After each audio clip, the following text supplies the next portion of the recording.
Hello बच्चों, आप सभी का बहुत बहुत स्वागत है आपके अपने प्यारे परिवार सानवी केमिस्ट्री क्लासेस में। मैं संदीप सोनी आज आपके सामने हाजिर हूँ फिजिक्स का टॉपिक लेकर के, जो हमारे क्लास 11th के फर्स्ट चैप्टर का होगा। तो आज से हम लोग रोज एक फिजिक्स का टॉपिक भी पढ़ेंगे। जो भी बच्चा इस चैनल पर नया हो, चैनल को सब्सक्राइब करके बेल आइकन प्रेस कर ले, जिससे मेरे द्वारा अपलोड किए गए सारे वीडियो के नोटिफिकेशन आपको टाइम टू टाइम मिले। तो चलिए वीडियो को स्टार्ट करते हैं। आज का टॉपिक है हमारा, आखिर साइंस की जो ब्रांच फिजिक्स है वो फिजिक्स क्या है। चलिए, हमारा एक शब्द है साइंस। साइंस की ही एक ब्रांच है फिजिक्स। साइंस को लैटिन भाषा के साइंटिया शब्द से लिया गया है। साइंस को लैटिन भाषा के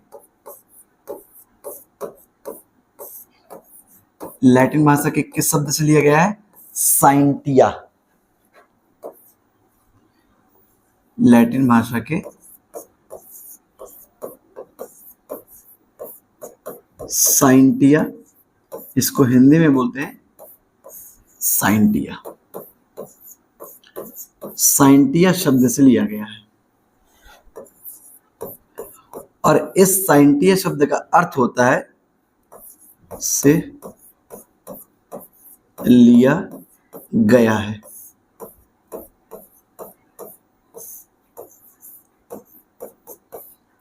जो हमारी साइंस है इसको लैटिन भाषा के साइंटिया शब्द से लिया गया है।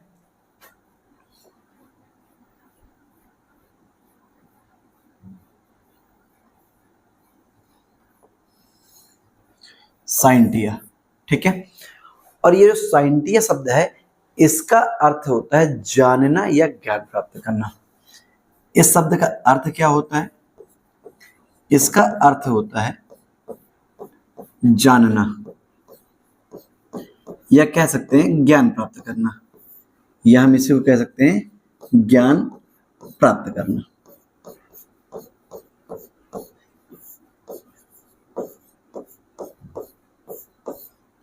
चलिए, तो साइंस में जो लैटिन शब्द है इसका क्या है? साइंटिया। इसी से हमने साइंस शब्द को डेराइव किया हुआ है, इसी से बनाया गया है, ठीक है। साइंस में हम कुछ अदर विज्ञान, या तो मैं बोल दूं इनकी कुछ ब्रांचेस के बारे में पढ़ते हैं, जैसे हमारी फिजिक्स है, केमिस्ट्री है, बायोलॉजी है। इसकी एक ब्रांच है हमारी, इनके अलावा भी बहुत सी ब्रांच होती हैं। जैसे हमारे पास है फिजिक्स। फिजिक्स को हम बोलते हैं भौतिक विज्ञान। सेकंड है हमारी केमिस्ट्री, जिसको हम बोलते हैं रसायन विज्ञान। और थर्ड है हमारा बायोलॉजी। इनके अलावा भी बहुत सी होती हैं, बट मेन हमें 11th और 12th में इनके बारे में पढ़ना है। थर्ड होती है बायोलॉजी। जो फिजिक्स शब्द है ये ग्रीक भाषा से लिया गया है।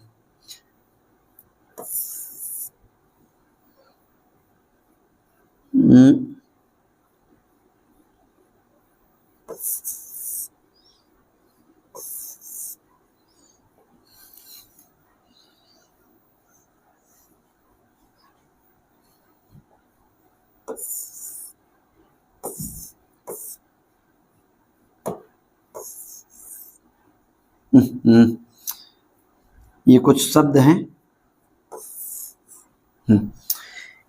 इस शब्द से फिजिक्स को डेराइव किया गया है, केमिस्ट्री को डेराइव किया गया है,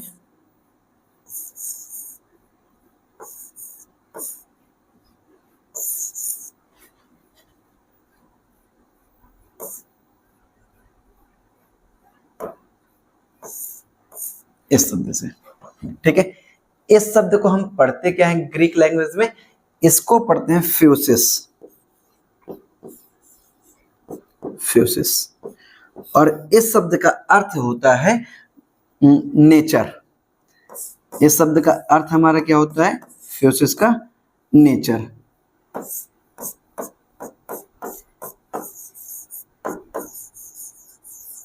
नेचर, या इसी को बोलते हैं प्रकृति का अध्ययन। प्रकृति का अध्ययन। ठीक है, ये जो हमारा शब्द लिखा हुआ है, ठीक है, ये कौन सा लेटर है? ग्रीक लेटर है, ग्रीक शब्द। ठीक है, इसको पढ़ते हैं हम फ्यूसिस, और इस फ्यूसिस शब्द का अर्थ होता है नेचर या प्रकृति का अध्ययन करना। मीन्स हम फिजिक्स में प्रकृति के बारे में पढ़ते हैं।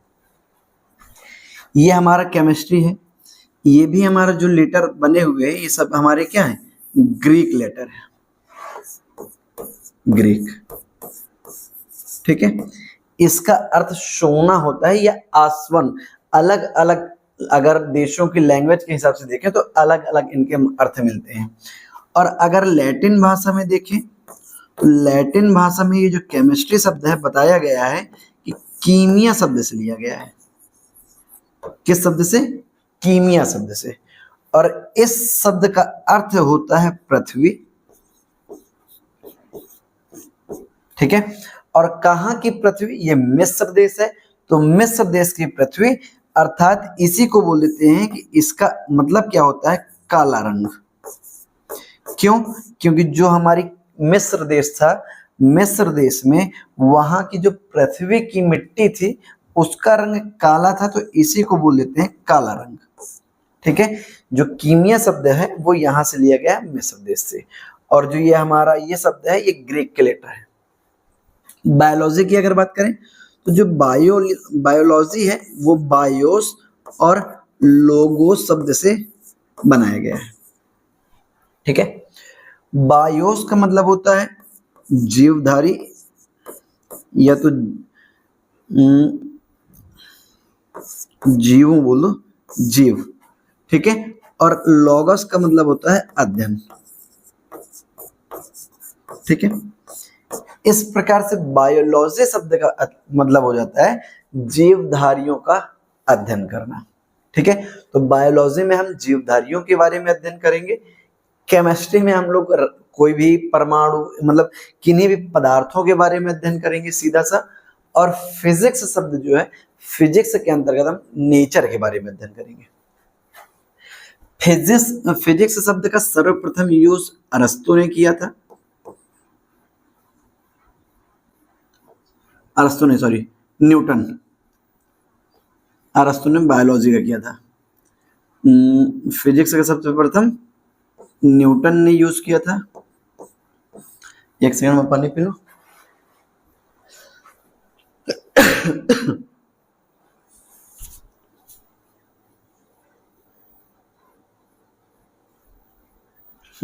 चलिए,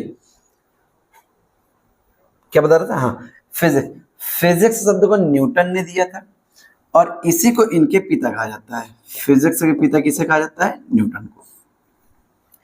केमिस्ट्री की अगर बात करें तो केमिस्ट्री के पिता कह देते हैं लेवाशियर को।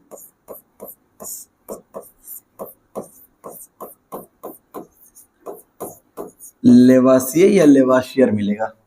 ठीक है, और बायोलॉजी शब्द का जो पहली बार इसके पिता तो अरस्तु को कहते हैं, और इस शब्द को जो सर्वप्रथम यूज किया था वो लैमार्क एवं ट्रेविरस नामक वैज्ञानिक थे। 1802 ईस्वी में यूज किया था।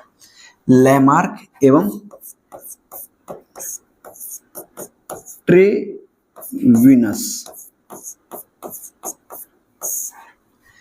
इन दो वैज्ञानिकों ने सबसे पहले 1802 ईस्वी में इस शब्द का यूज किया था। ठीक है, इसके पहले भी अबाउट 1769 ईस्वी के आसपास एक बिब्लियोदिका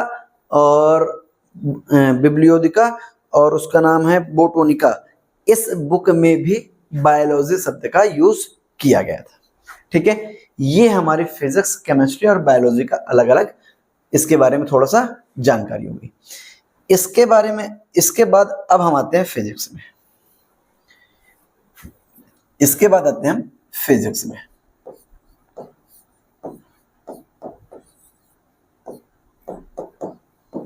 ठीक है, तो फिजिक्स को हमने किस शब्द से लिया था? फ्यूसिस। ठीक है, और ये कहाँ के लेटर थे? हमारे ग्रीक के लेटर थे। कैसा था ये? कुछ ऐसा। इसके बाद क्या था हमारा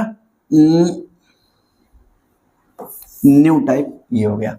फिर सिग्मा के जैसा था, और फिर आई के जैसा था, और फिर लगभग लगभग कुछ जी के जैसा था। ये इस शब्द से फिजिक्स को लिया गया है। ये कहाँ के लेटर है, अभी मैंने बताया है, ये ग्रीक के लेटर है, ये चाइना के चिंग चिंग चुंग नहीं है, बहुत अच्छे से समझिएगा। ये हमारे ग्रीक लेटर है, कहाँ, ग्रीक के, ठीक है। और इस शब्द को बोला क्या गया है, फ्यूसिस, और इसका अर्थ होता है प्रकृति का अध्ययन करना। मीन्स फिजिक्स के अंतर्गत हम प्रकृति और प्रकृति में होने वाली घटनाओं का अध्ययन करेंगे, ठीक है। मतलब कि साइंस की वह ब्रांच जिसके अंतर्गत हम नेचर और नेचर में होने वाली प्राकृतिक घटनाओं का अध्ययन करते हैं, उसको हम लोग फिजिक्स कहते हैं। What is the physics? Science की या विज्ञान की इस शाखा के अंतर्गत, इस शाखा के अंतर्गत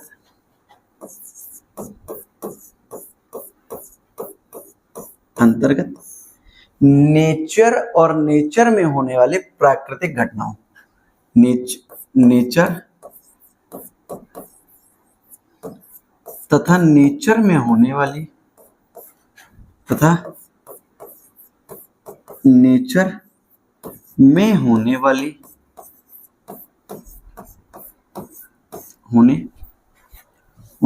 घटनाओं का अध्ययन किया जाता है, वाली घटनाओं का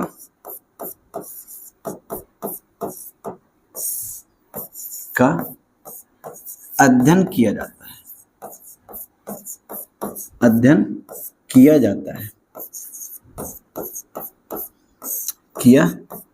जाता है, इसी को हम लोग भौतिकी या भौतिक विज्ञान कहते हैं। सीधा से जिसके अंतर्गत हम इस नेचर के बारे में अध्ययन करेंगे और इनमें होने वाली घटनाओं, जैसे हम बात कर लें थोड़ा सा, तारों का टिमटिमाना, इस लाइट का जलना, इस डिजिटल बोर्ड का चलना, ठीक है, मेरा बोलना, मेरा सुनना, ठीक है, तारों का टिमटिमाना, भूकंप का आना, सुनामी की लहरों का उठना, ये सारी चीजें किसके अंतर्गत आती हैं, फिजिक्स के अंतर्गत, ठीक है।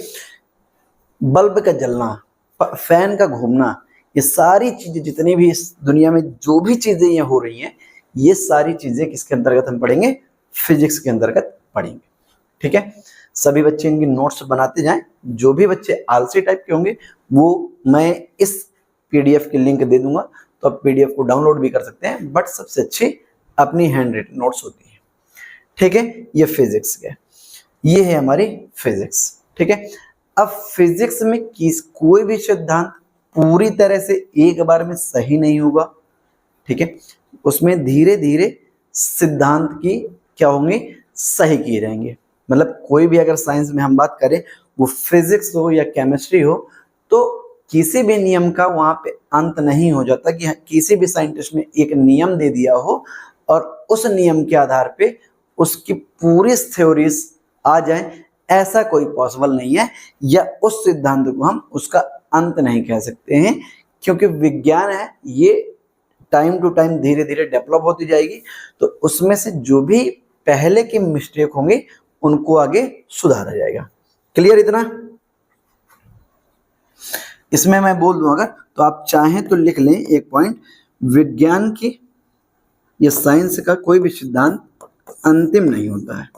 साइंस का कोई भी सिद्धांत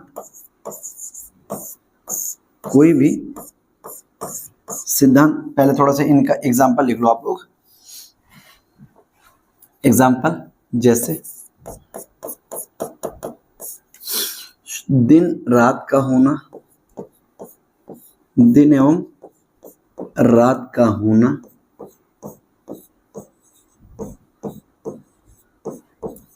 ये होना, ये तारों का टिमटिमाना, ये तारों का टिमटिमाना,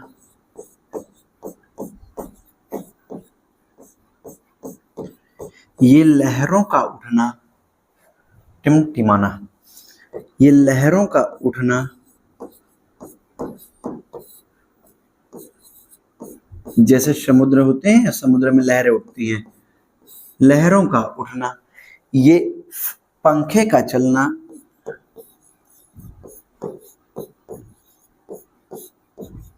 पंखे का चलना आदि, ये सारी हमारी किसके अंतर्गत आती हैं? फिजिक्स के अंतर्गत आती है। क्लियर हो गया ये चीजें? चलो, अब इसके कुछ ब्रांचेस आप पढ़ोगे तो मैं हर चैप्टर वाइज बताता जाऊंगा। जैसे ऑप्टिक्स क्या है, मैकेनिक्स क्या है, यांत्रिकी जिसे बोलते हैं, ऑप्टिक्स प्रकाशिकी बोलते हैं, थर्मोडायनेमिक्स, इन सब चीजों के बारे में हम लोग चैप्टर टू चैप्टर बात करेंगे। ठीक है, चलिए इन चीजों को नोट करिए। मैं थोड़ा सा पानी पी के आता हूँ, पानी यहाँ पे है नहीं, चलो नोट करो आप लोग।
चलिए नोट हो गया ये, आगे चलते हैं। इसके बाद बात करें अगर फिजिक्स की, तो फिजिक्स की जब स्टार्टिंग होती है तो उस समय एक वैज्ञानिक थे, रिचर्ड फिलिप्स, रिचर्ड फिलिप्स रेमैन।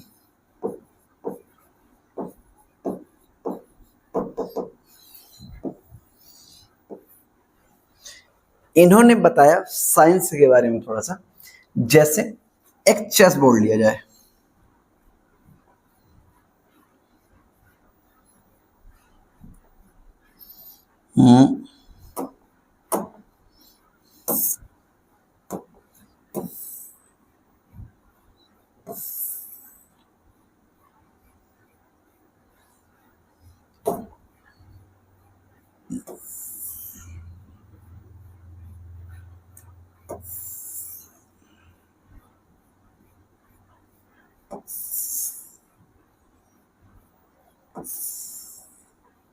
चलो इन्हें सीधे बना लो। चलो देखो क्या कहा था इन्होंने, एक चेस बोर्ड लिया था,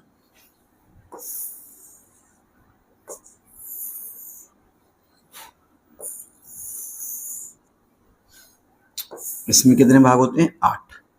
1 2 3 4 5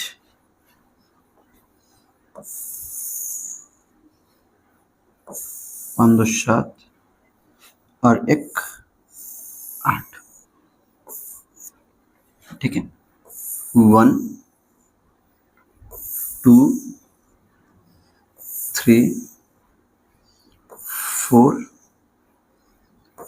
5 7 2 8।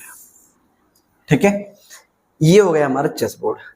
यहां पे हमारा होता है हाथी, यहां पे होता है हमारा घोड़ा, यहां पे ऊंट, यहां पे राजा, यहां पे वजीर, ऐसे वो रानी बोल देते हैं। ठीक है, फिर इधर होता है ऊंट, फिर यहाँ पे घोड़ा और हाथी होते हैं, घोड़ा और हाथी। ठीक है, और यहाँ सब जगह क्या होते हैं? प्यादे होते हैं। इन सब जगह में क्या होते हैं? प्यादे होते हैं। ठीक है, इसी तरह हमारे इधर भी होते हैं हाथी, इसके बाद यहाँ पे घोड़ा होता है, घोड़ा के बाद ऊंट होता है,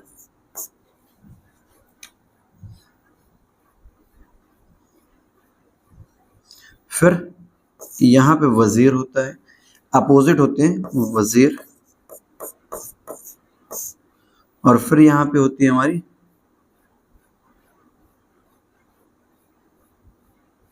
राजा, फिर यहाँ पे ऊंट, फिर यहाँ पे घोड़ा, और यहाँ पे हाथी। और इन सब जगह में हमारे क्या होते हैं, प्यादे होते हैं।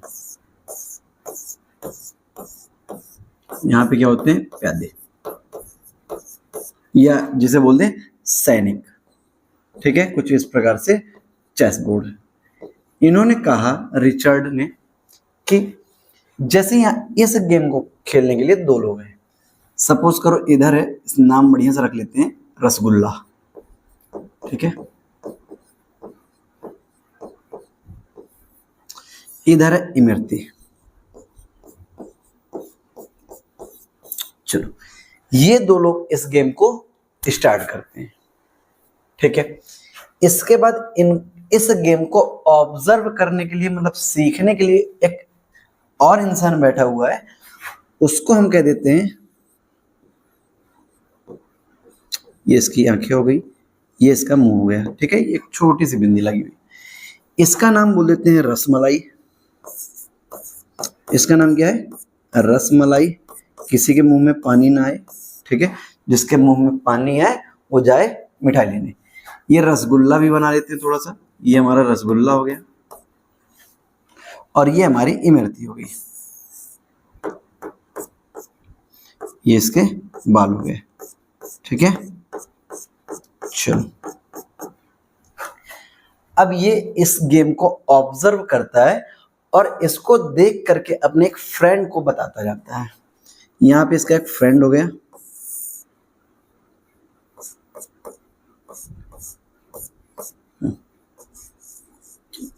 चलिए, ये इनका एक टीका लगा हुआ है,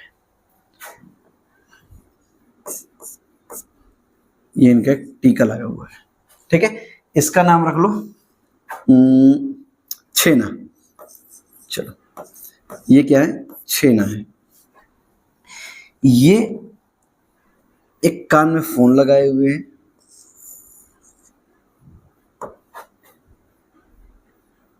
ये भी एक कान में फोन लगाए हुए हैं,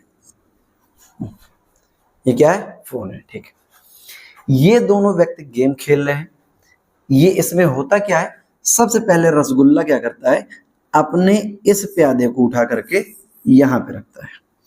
जैसे इन्होंने यहाँ पे रखा, तो यहाँ इसका जो पीछे का ये था, यहाँ से क्या हो जाएगा, गायब हो जाएगा, ठीक है। तो इसने देखा, इस रसमलाई ने यहाँ ऑब्जर्व किया कि जो ये प्यादा है वो एक खाने सिर्फ आगे की ओर चलता है, और ये इस इंसान को बता देता है, ठीक है। रसमलाई ने क्या किया, इसको बता दिया, छेने से बताया कि एक हमारे पास गोट है जिसे हमने प्यादा कहा हुआ है, और वो सिर्फ एक कदम सीधे चलता है, ठीक है। उसने इस चीज को नोट कर लिया। इसके बाद क्या होता है, ये भी अपना ऐसे ही प्यादा चल देते हैं,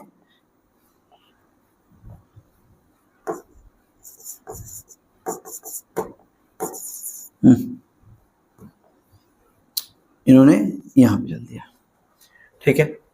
इसके बाद क्या होता है, ये अपने इस घोड़े को उठा करके यहां पे रख देते हैं, ये घोड़ा उनका वहां से उठ करके यहां पे आ गया। अब ये क्या करते हैं, अब ये इनसे बताते हैं, ये रसमलाई बताती है छेने से कि क्या जो हमारे पास एक घोड़ा है, जो घोड़े की तरह दिख रहा है, वो सीधा सीधा 2.5 कदम चलता है, 1, 2 और 2.5, ठीक है। इसने इस बात को भी नोट कर लिया। ये जो रसमलाई है वो सारे गेम को ऑब्जर्व कर रही है, और इस छेने से कॉल पे सारी चीजें बताती जा रही है, ठीक है। बताया क्या गया है कि जो घोड़ा है वो 2.5 कदम चलता है, इन्होंने इस चीज को भी नोट कर लिया, ठीक है। अब इसके बाद क्या होता है, जो ऊंट है, ये ऊंट दौड़ करके यहां पे आता है, ये आ गया। अब ये रसमलाई क्या करती है, अब ये रसमलाई कहती है कि इसमें एक ऊंट भी है और वो ऊंट तिरछा चलता है। ठीक है, क्या करता है, तिरछा चलता है। तो इसने इससे बता दिया, इस छेने ने इस पॉइंट को भी नोट कर लिया।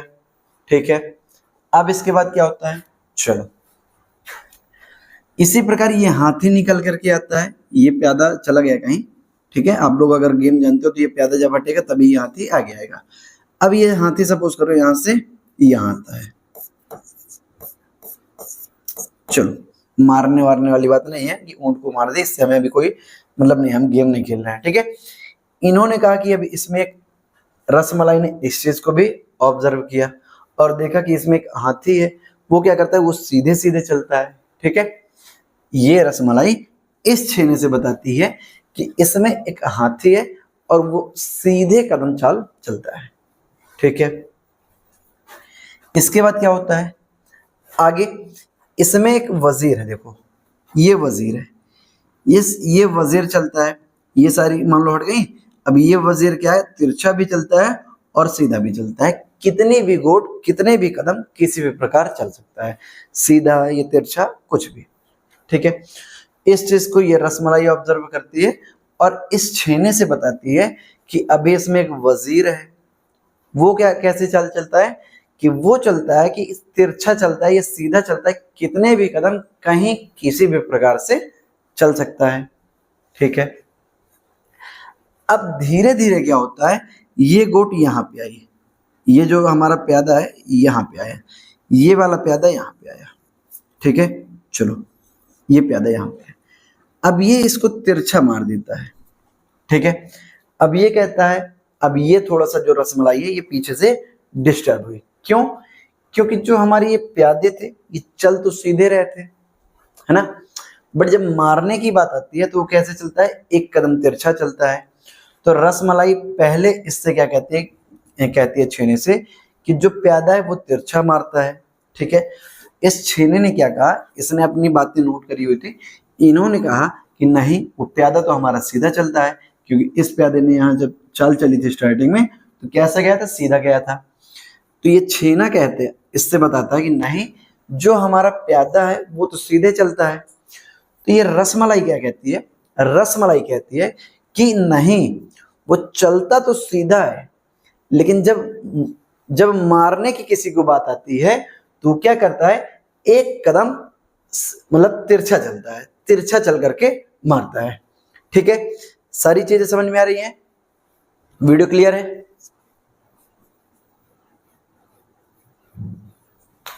चलो क्लियर है सभी चीज।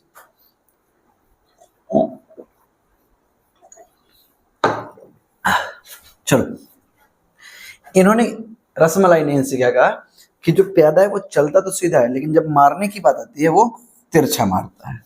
ठीक है, इसी प्रकार से सारी चीजें ऑब्जर्व की गई। अब ये जो हमारा चेस बोर्ड है इसको कहा क्या गया कि ये कुछ नेचर के टाइप का है। क्या है ये, नेचर, इसको क्या बोला गया, नेचर है या प्रकृति है। ठीक है, और ये जो रसमलाई जो ऑब्जर्व कर रही है ये हमारे क्या है, वैज्ञानिक है।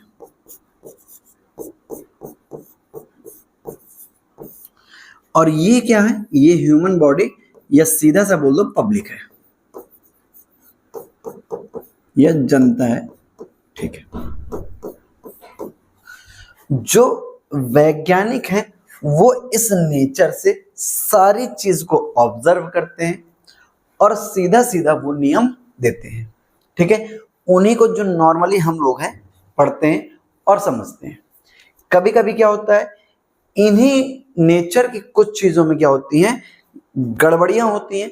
जैसे यहाँ पे बताने में इन्होंने ऑब्जर्व साइंटिस्ट ने क्या किया पहले कि ये सीधा चलता है। ठीक है, और इससे बता दिया था। बाद में क्या पता चलता है कि ये जो मारने की बात आती है तो ये तिरछा चलती है। ठीक है, अगर पहले नॉर्मली किसी वैज्ञानिक ने नियम दिया होता, सपोज करो यहीं से, तो उन्होंने क्या कह दिया था, सीधे सीधे जाता है, और अपना नियम दे दिया, मतलब साइंटिस्ट मतलब हम लोगों को बता दिया गया।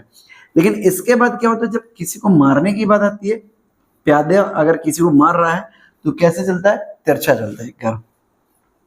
तो बाद में इन्होंने वहीं पे ऑब्जर्व किया कि ये जो प्यादे की चाल की बात आती है तो ये तिरछा चलता है, ठीक है। तो इन्होंने बाद में उसमें क्या संशोधन कर दिया कि प्यादा चलता तो सीधा है, बट जब किसी को मारने की बात आती है तो वो एक घर तिरछा चलता है और मारता है, ठीक है। तो इन्हीं रिचर्ड फिलिप्स जो रेमन थे, इन्होंने इस चेस बोर्ड को बोल दिया कि नेचर टाइप का है ये, यही हमारी प्रकृति है। जो ऑब्जर्वर है, ये कौन है? ऑब्जर्वर है, जो इस गेम को बैठ करके देख रहे थे।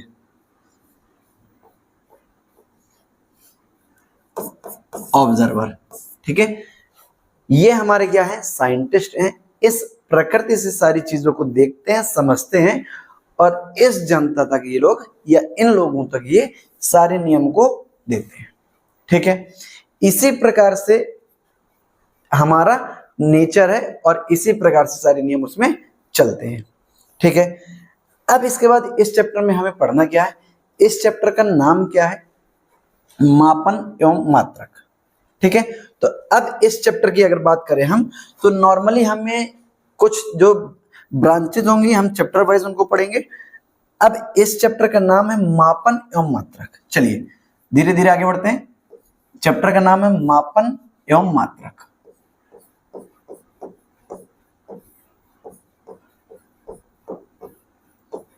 मात्रक,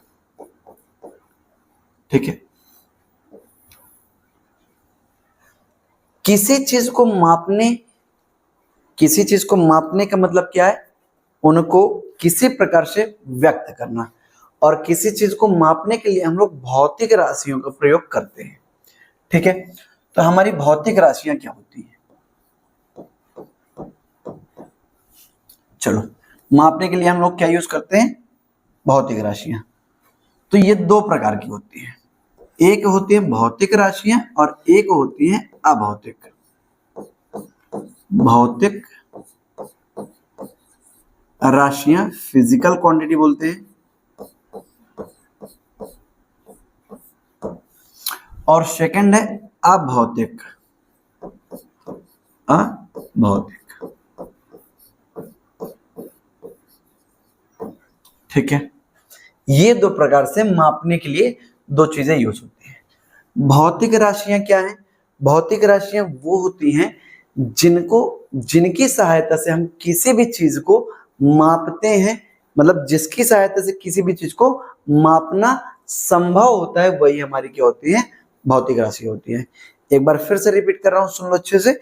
भौतिक राशियां क्या होती हैं? जिनकी सहायता से हम किसी चीज को मापते हैं या तौलते हैं।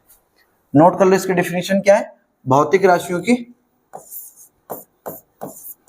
भौतिक राशियां,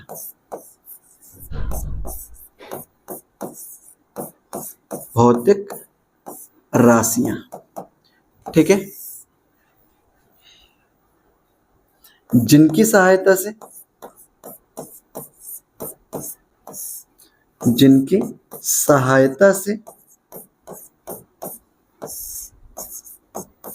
हम किसी भी चीज को,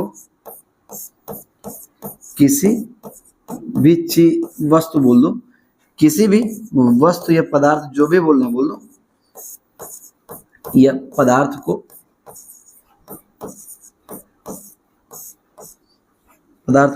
मापते या तौलते हैं। मापते या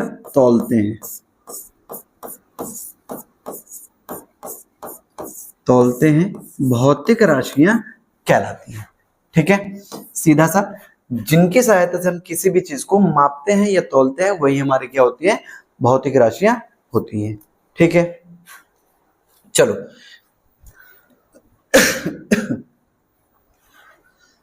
ये राशियां हैं दो प्रकार की, भौतिक राशियां हो गई और एक हमारी होती है अभौतिक राशियां, ठीक है। भौतिक राशियों की अगर बात की गई तो भौतिक राशियां क्या होती हैं? जिनकी सहायता से हम किसी भी पदार्थ को मापते या तौलते हैं। जैसे लीटर हो गया, मीटर हो गया, ये सारी चीजें हमारी इसी के अंतर्गत आ जाएंगी, ठीक है। चलो, अगर भौतिक राशियों की बात करें तो इसमें नॉर्मली दो चीजें होती हैं। भौतिक राशियों में हमारी नॉर्मली दो चीजें होती हैं। क्या क्या? एक नंबर होता है, इसको लिख लो, भौतिक राशियों में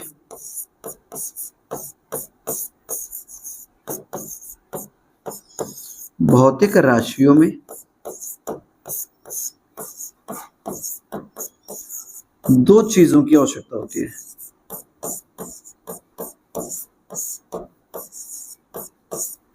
की आवश्यकता होती है,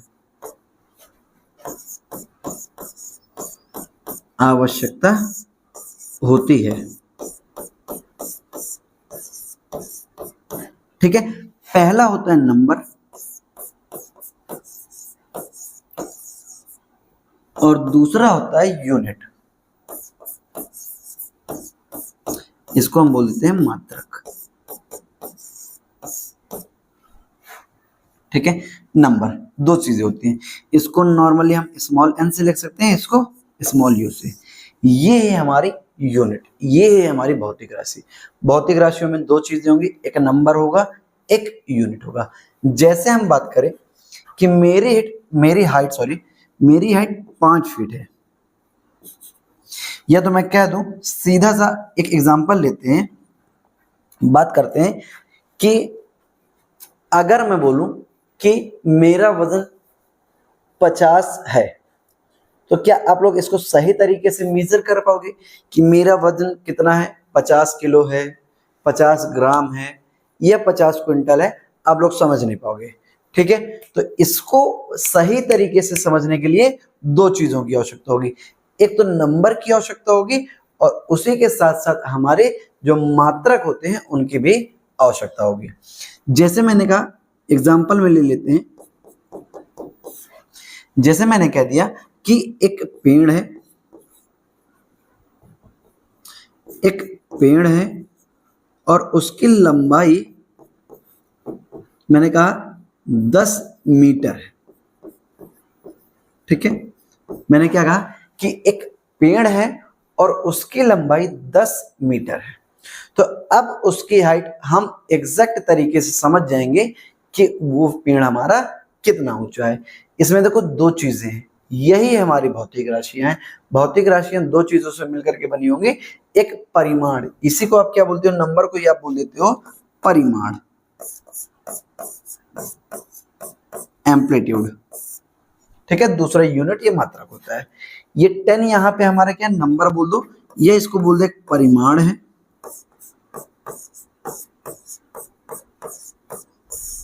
और दूसरा इसमें हमारा क्या है? मात्रक है।